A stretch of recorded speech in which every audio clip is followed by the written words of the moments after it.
Well, this is the second conference, second Cambridge Academic Design Management Conference. The first in 2011 we started because we felt that in this field, in design management, there wasn't a sufficiently strong forum for good academic work to be shared, to be discussed, and to be building a community. The intention behind the conference is to try and build that international community, to develop some shared views, some new thoughts on where design management's going, what the interesting research topics are, and share the findings from the research that's going on around the world. There's a really wide range of papers within the umbrella of design management, covering issues such as strategic design, leadership, sustainability, service design, product service systems, and a whole range of interesting and contemporary issues that firms and organizations need to consider in managing their design. There's been some surprising papers submitted that actually reflect some really contemporary issues that businesses need to face, such as dealing with social media, dealing with very complex social systems, and how as designers and design managers we might make some of these things more effective, more efficient. So here at Cambridge I run the design management group, and as part of that group we're interested in a range of issues to do with how we value design and how firms value design, and particularly how design and technology can be integrated to make better products and services. We've recently completed a project that I think is quite original, bringing designers to work with scientists in the university here to see what kind of magic, what new things happen when you put what you might think of as creative, artistic designers alongside creative, technology-led scientists. And there's been some very interesting results of that and some interesting visualizations and concepts. For many small firms, design I think is still an unrecognized or at least under-recognized skill and capability that could be much better deployed and much better managed to make firms much more successful.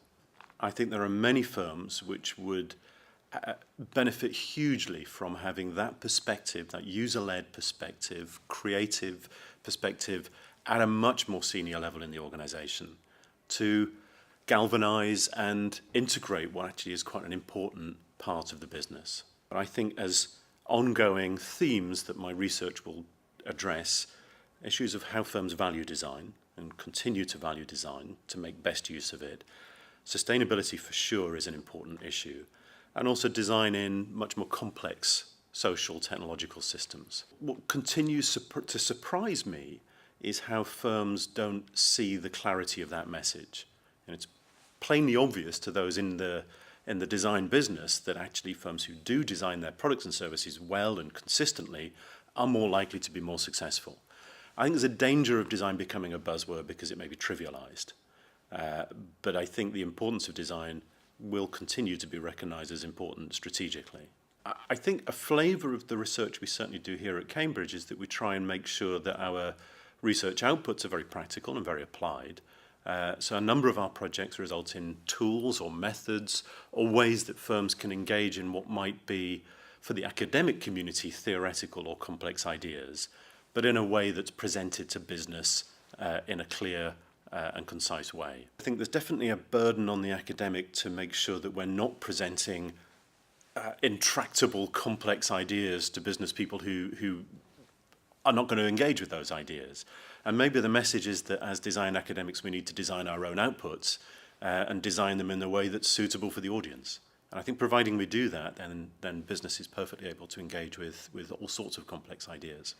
To share ideas, to build relationships, to develop new contacts and develop ideas, it's most effective face-to-face. And a lot of the conference activity is not just in the lecture room where people are presenting, but around a cup of tea or a biscuit where we can actually discuss and build and develop on what we do. And I think to do that electronically would lose all of that value and that extra benefit of being face-to-face, making new friends and contacting with old friends and old contacts. I think the one message I would give industry from academia about design management is to reflect a little bit about the reasons why as managers and individuals we buy the things we buy. We buy products and services because we are excited by them, are interested in them, and all of the things that your firm will produce is designed, whether that's the products, the websites, the brochures, the adverts.